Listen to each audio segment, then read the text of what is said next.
Welcome, guys, and thank you so much for coming on the show, Alyce. Thank you so much for having me. So I've actually had the privilege of hearing Alyce's story, and it's a phenomenal one, so I can't wait for you to share it. So maybe perhaps we can start from the start. So maybe share a little bit about your sporting background and how you transitioned into business. Yeah, cool. Well, for many years growing up, I think in the end it was 12 years, I played soccer at a reasonably high level in Australia.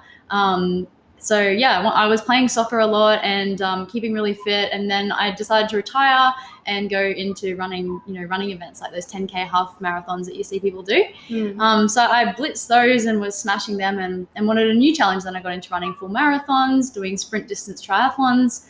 And then one day, somebody I knew did a full Ironman, and I was super inspired by that. And so I decided to do my first full Ironman the next year. And so I just signed up for a full without ever having done Olympic distance or half Ironman distance triathlons.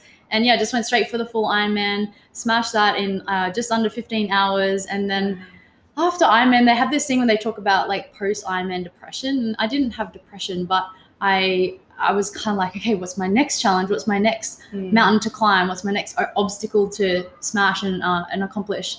And so it took me a while. I worked a couple of different jobs and started a few different businesses, and then lived in China for a bit before starting my online coaching business. So yeah, that's the long and the short of it. Wow. So when you said you did the marathon without training, have you guys, I don't know if you've seen that episode of How I Met Your Mother where Barney Stinson goes, you don't train for the marathon, you just do the marathon. No, I haven't seen it. But I mean, it's definitely, if you've got a base level of fitness, you can do, I mean, a little bit of training, but you could do a full marathon. A little bit of training with the Ironman is recommended, but it's mostly the mindset. As we know with business as well, it's mostly in the mind.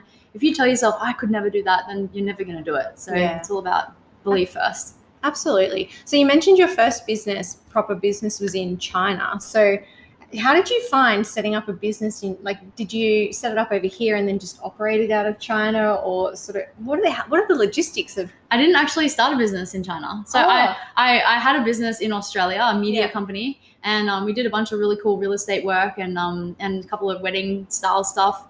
And then I shelved that and I moved to China to teach English. I wanted to tick the box of living in another country. And I love, the Chinese are going to be the world's number one economy in years to come. India, these massively populated countries are really becoming modernized, and there's a lot of opportunity happening over there. So I really wanted to get into China and have a look. And a great way of getting a visa is to work. So working as a teacher is paid really, really well, and it's revered actually. So being a teacher over there is like being a doctor. Wow. Parents really loved us and would buy us gifts. And I worked at a top school in Shanghai. So I really wanted to learn the language as well, because my future business and my vision of where I'm going and what I'm doing involves maybe some negotiation with Chinese. So learning about their lifestyle and their traditions is something I've been fascinated in for a long time. So I thought the best way to learn would be to go there myself. Yeah, absolutely. I agree with you completely. Like the world, I think they're the number one spoken language in the world as well. Maybe, Mandarin. Yeah. I started to learn it a little bit in my corporate job, and I have a whole new appreciation for kids learning languages versus adults. Like it was so much easier learning when I was a kid than it is as an adult. So, I was teaching kids. My kids were 2 to 3 years old, and some of the 6-year-olds could speak 4-5 different languages fluently, read, write, and speak. Awesome. Like English, their native tongue dialect, then Mandarin and Cantonese, or Mandarin and Shanghainese. So, wow. Yeah, pretty cool. That's amazing. And so when you came back to Australia, you said you shelved the company before you went. Did you come back and get straight back into business, or? Well, when I came back, actually, my health suffered a little bit being in China. So the pollution over there, I wasn't really exercising. It was really weird. It was like a paradox. If I exercised, then I'd be breathing in heavy pollution. It's really hard to exercise with a big mask on your face, and gym air conditioners aren't purified air. So the pollution in Shanghai is super toxic and not good for you. So in most of the time, not all the time. So I decided not really to exercise. I tried doing a little bit in my hotel room, my apartment room where I lived. And then so when I came back from China, plus the food is full of oil. Actually, it's delicious, but it's full of oil. So when I came back to Australia, I was really focused on my health and just I got a job with a mentor, a nannying job, and then I was also doing sales and helping my friend start up her online business. So I was like working from 8 a.m. till 8 p.m. Just working hard out, collecting the cash, banking cash, and then exercising, banking cash, exercising. And I just was just head down, bum up, getting back on my feet as soon as I got back. And then after a while, I kind of came up for air and shifted a couple of the jobs away, and I helped my friend build her business to 20K a month. And then I was thinking to myself, why don't I do something like this myself? I was working for her, but also mentoring her at the same time a little bit, giving her belief in herself and teaching her a little bit what sales I was doing, and she was teaching me. So I was thinking to myself, why don't I do this for myself? So then I started coaching my partner, who is in the health and fitness space. How she was asking me questions, and so I ended up coaching her on how to start her business. And I had a mentor at the time, and so then after helping her quit her job this year, at the start of this year, I was like, okay, I've got to really take this seriously and reach out to more people and serve more people, make more of an impact. So since then, you've launched your podcast Trillions, which is a podcast interviewing millionaires and billionaires, and you've had some pretty high profile caliber guests on that podcast. So you've had Grant Cardone, Elana, Lewis Mocker, and a few others as well. Maybe talk to us a bit about the process, about how you went about finding these guests, but also getting them on your podcast. Yeah, so Trillions was really cool to launch. I actually had some interviews last year and was planning on launching it then, but didn't with all the things business happening. But yeah, Grant Cardone, he put up an Insta snap about being in Brisbane for the Success Resources event, and of course I was attending that. And so I just emailed the email that he had on his Instagram. So it's truthfully not that impressive, but I did follow up hardcore. I did back myself. A lot of people who I tell the story to say to themselves, I would never even ask Grant Cardone. I hadn't even launched an episode when I interviewed Grant. Wow. Then I also interviewed my old mentor, Philip DeBella, and Gary Vee is a cool story. So at the same event that Grant was at, Gary Vee was doing a keynote speech on behalf of Success Resources. He was the final speech, so the big shot. And then instead of just speaking at us, he said, let's do a Q&A, and set up a couple of mics in the room and said, anyone with questions, let's take some questions and I'll do a Q&A sesh. So I was sitting in my seat and I was thinking, should I, shouldn't I? And my instant response was, get up there, Alyce, go for it. This is your chance. And then the fear kicked in and all these, reasons why I shouldn't started coming up. And then I overrode that and I was like, just get up there, stand in line. You'll figure out what to ask when you're there. And so I was standing there listening to people asking the standard questions, Gary Vee, I've got this type of business and I'm struggling to get leads. What should I do? And the standard questions that people ask him. And so I was thinking, how can I be different? How can I stand out? I really want to make an impression on. And then it occurred to me, I've got this podcast. So I asked him, I just said, hey, Gary Vee, I told him a bit about my past and starting a media business, wanting to create something like him with Vayner. And I gave him a little bit more about my backstory. And then I said, look, I'm just a small fish. So before you shoot me down, he was like, I'll do it. And I was like, yeah, awesome. And so the crowd was clapping and cheering and it was very exciting. So yeah, he agreed to be on the podcast. And then I asked him for a photo and he was like, now you're fucking pushing it. I was like, okay. And I was planning on flying to the US to interview him in person this year, but obviously Corona time. So that didn't happen, but I interviewed him through Zoom. He kindly gave me 20 minutes of his time and we had a great chat. He opened up about things that I haven't heard him talk about before, like his investing and mistakes that he's made and how he deals with that kind of thing. And just really interesting questions. I was fascinated with his investments. He's invested in something like 60 different companies, similar to Tony Robbins with Tony's investing projects. So yeah, that was really cool. That was a cool moment to interview Gary Vee. He's been an idol of mine for a while. Dr. John DeMartini as well. Yeah. Amazing guy. Lewis Mocker. Yeah. Some of the big names in Australia too, like Brian White, CEO of Ray White. And some cool cats in Brizzy too. That's awesome. I love that. We actually teach our students it's called the Dream 100 strategy. You know it well. I had to Google it recently. And that's exactly all it is. It's just leveraging the Dream 100 to be able to get your name out there and accomplish what it is that you want to accomplish. But I love that you admitted your fears. Like, it's so often we see all of these people just going out there and smashing it and doing it. And we sit back and we think, oh, we're different to them because they've got all of this confidence, or they're this persona that, you know, it's just made for them. But really, the reality is everyone has fears. Yeah, 100%. Yeah. And so what are some tips around mindset that you've used to accomplish your heights in both your sporting profession and in business and with your podcast recently? I think one of the most important things is having a clear vision of where you plan to get to in your lifetime and beyond. So it sounds super cliche, but having a why. But yeah, just for me at the moment, I mean, it doesn't, some mentors say it needs to be fully mapped out. You need to have it all written down and planned out and chunked down perfectly. But let's be frank, it's never going to be perfect. And even if you have the perfect path, it's going to get screwed up along the way. So I just have a vision of myself at the end of my life, having impacted millions, if not billions of people across the planet, and going to outer space, you know, on one of the commercial space flights. I plan to meet people like Elon Musk and Tony Robbins, Richard Branson. So in order to get to that caliber of friendship or even just a meeting, it's important for me to keep elevating in my life. So that's why I push the limits in the smaller stuff in my day to day. And yeah, there's days where I don't feel motivated, or I feel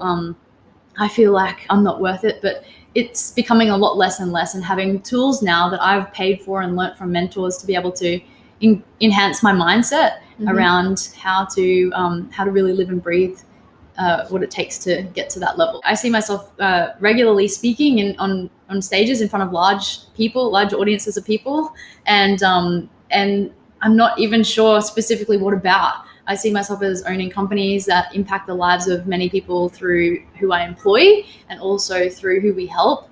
At the moment, coaching is really fulfilling. Like, I'm helping people build their businesses, build their confidence, teaching them everything that I know about communication, business strategy, marketing. And so, yeah, the legacy that I want to leave as a woman is to tell the stories of all the challenges that I've had in my life, because there's been so many, you know, even from being, I guess you could say, homeless, where I was sleeping in my sister's car and selling roses on the street to pay my rent. So, you know, the real hustle stories to where I'm at now, to where I'm going. I feel it's super important to share, because a lot of people will be able to relate and then give themselves permission to shine and permission to start their own businesses. Absolutely. And move forth in the direction that they want to go in, rather than holding themselves back because they feel like they're not worth it, or they feel like they don't have the credentials. Yeah, at the end of the day, everyone's just doing the best that they can. And as long as you're helping people along the way and you're living your best life, I think that's the most important thing. Absolutely. I couldn't agree with that more. And I think too, when you're focusing on the future, you're not being a victim to your past anymore either. And like I found with, you know, things that have happened in my past and part of my story, the moment you stop reflecting on the past, you almost give yourself permission to start focusing on the future instead. And I actually love everything that's happened in my past. Like, I think the story is what makes us our character, what makes up our personality, like you said, makes us super relatable. And so, yeah, I think embrace your past and your story and own it and break those molds, because, you know, the more you focus on the future, the more molds you're going to break. Yeah. That's right. And so you and I have a very similar mentor. Well, sorry, not similar, the same mentor, Lewis Mocker, and he talks about knowing his life plan, his life goal, and mapping out for longer than just the years that you're going to be on this earth. And so so how old do you plan to live to? 111. So I lived through 3 centuries. That's awesome. So when you said that I heard you say that on another podcast. Lewis is the same. I think he was 111 too. And it got me thinking, what age do I want to live to? And like 111 is a super cool age because it's 111 and you live through 3 centuries. But my husband's like 9 years older than me. So I was like, I don't want to outlive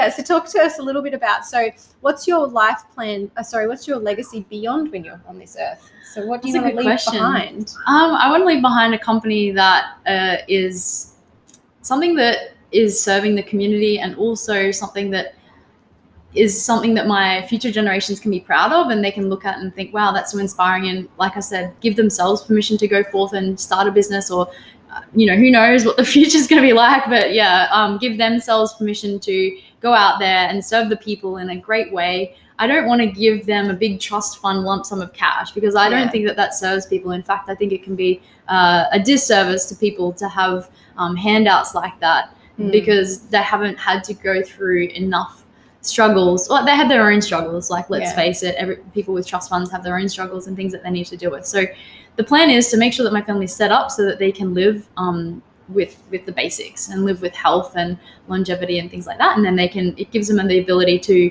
fulfill what their greatest and highest values are and fulfill what their greatest dreams are. Obviously, when you grow up in a low socioeconomic to middle class family, you have to get through the rubble of being able to just pay the basics before you can even think about building something inspiring. So survival mode isn't the best mode to be in for creativity. Yeah, I agree. And so you talk a lot on your podcast about financing, investing, and all of that kind of stuff. So maybe share, like, what's your tip when it comes to, if like some of our audience haven't ever started investing, like what would be your tip for entrepreneurs when they're juggling the costs of starting a business, the cost of growing a business, trying to, pay themselves a salary, a wage, and then transition after that into, okay, so how can I start to diversify my income to grow wealth? What would be some tips or some advice that you would give them? Yeah, well, I highly recommend that you do your own research and you understand what investment options are out there. I mean, there's a few common ones. So there's property, there's investing in index funds, which is what my preferred method of investing. I mean, returns of 8 to 12% per annum on average is pretty good compared to buying a property, which in my opinion is something that is stuck there and you have to renovate, and it can go down in value or up in value depending on the market. Whereas a diversified index fund is a relatively safe option. Stocks is also good, but again, don't listen to the media. Make sure that you do your own research, you understand the mathematics behind it, and check out if a company that you're going to invest in is underpriced or overpriced, and whether or not it's a good option to put your cash into. Don't buy into the hype of Elon Musk and Tesla. Obviously, calculate. It has been a good investment at times, and it hasn't been a good investment at other times. So actually do the mathematical calculations. And then, there's Bitcoin. I don't know enough about Bitcoin, so I have a little bit of Bitcoin from the early days when I bought, but I don't know enough about it, so I don't touch it at the moment. I think it is worthwhile investigating, but my best investment advice is to talk to people who have the results that you want rather than listening to your friends and family, because if your friends and family don't have the lifestyle and the cars and the houses and the holidays and the time freedom that you want, then their investment advice is probably not the advice that you want to take. Yeah, that's so true. We say the same thing in business. Don't take the advice from your family and friends about what you should do in your business if they're not your perfect customer as well. It's the same principle. Yeah, so true. Absolutely. And so I know that your partner, Jacinta, she's an entrepreneur. Like you mentioned, you helped her launch her business and get that up and running. So I know what it's like being in a relationship where you're both as passionate as you are about business. And sometimes I know with Aaron and I, there's no switching off because we just love it so much. Like our Friday nights and Saturday nights and Sunday nights will be spent working on the business instead of having downtime. And so with your relationship with Jacinta, have you got any tips in how you can maintain that healthy relationship balance when your partner's an entrepreneur as well? Yeah, I think in business it's super important. There's this, I think it's called Moore's Law. If you, something will take as long as you allow yourself to get that task completed. So if you tell yourself, I work every day and whenever the business demands, I drop everything and I run to it, then your business will fill all your hours and you won't have any time to yourself. So it's important to have a strict, I have a strict morning routine of 3 hours. It's Alyce time. It's in my calendar. Exercise, stretching, breakfast, shower, getting dressed, all of that. And then in the afternoon, I have a routine as well. It's not always perfect, but it is there, and I do adhere to it most of the time.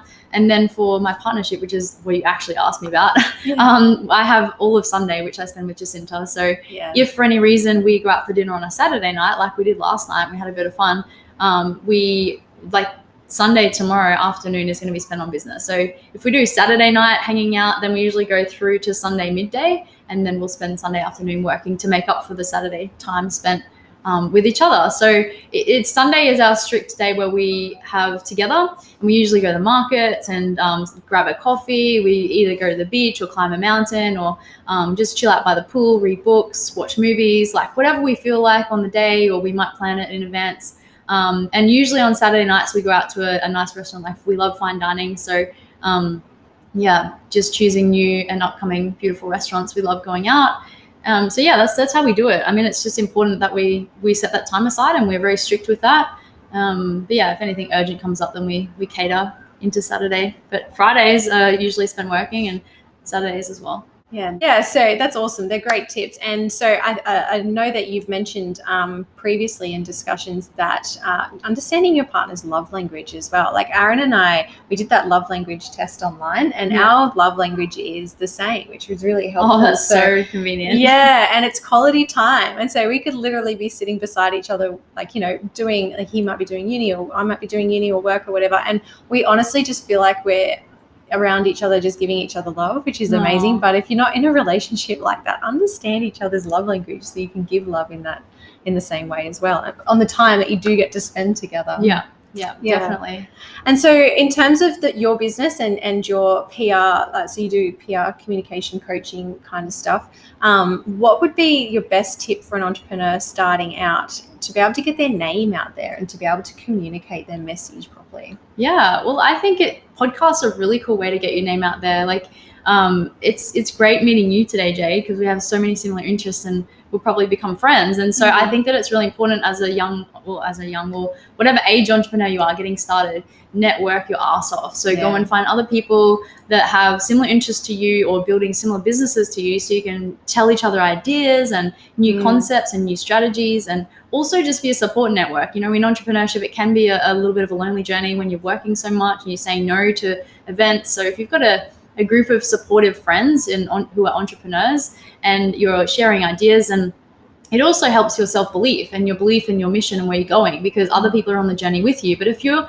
trying to start your own business and you've got your work colleagues are your friends and they're constantly talking about the 9 to 5 and the drinks on the weekend and, you know, work Monday to Friday and party all weekend, then go back to work on Monday depressed, then your self-belief in your idea and where you're going, when they're, you know, sucking you back down into where they're at, isn't going to really help. So network, find a group of people who have similar interests and belief in themselves and in you and what you're doing. So you give yourself permission to shine. You don't have so much of that imposter syndrome. And then to get their name out there, I highly recommend jumping on podcasts, hosting events so that you can get the media involved. You can get some media coverage. Find somebody like myself who can guarantee you articles and get published as soon as you can. Make sure you've got a Google My Business listing as well. That's super important. And you have, you know, images and things like that on Google SEO optimized. And then, just making sure you're over the social media platforms. I mean, think about it. If you have a cafe and you never put signs out to say, hi, I'm open, or you don't even have your name on the front of your cafe, why would anyone go there? Same with how you dress in the cafe. Are you going to dress like a slob, or are you going to look nice at a cafe and do your hair and makeup? It's the same with having an online business. It's important to dress nicely. Even if you're just at home, at least do makeup, even if you're in casual clothes. And then also make sure that your online presence looks good. It's the equivalent of having a cafe. So make sure your social media banners look tidy. Make sure that you're plastering your Facebook and Instagram and LinkedIn with posts about what you're doing. And if you love your business and it's your mission to achieve what you're doing, you want to tell people about it. So plaster it everywhere so your friends and family know what you're about. And then when they're out at dinner with, you know, not even with you, they can promote you. And so I think that having that online shop front is really, really important, and making sure that it's quality, because someone will judge your shop front online as, you know, if it's quality, then they'll think that your product is quality as well. Yeah, that's some really good tips. Thank you so much. I feel like you guys have gotten so much value and awesome tips that you can implement into your business, your relationships, your investing life as well. And if you want to find out even more, then check out the Trillions podcast. It's full of quality content, amazing entrepreneurs. You'll at least be inspired, if not have some incredible tips to implement in your business as well. So thank you so much for coming on the show. Thanks for having me. To having a catch up with you outside of the show. Sounds great. Thank you, Jade.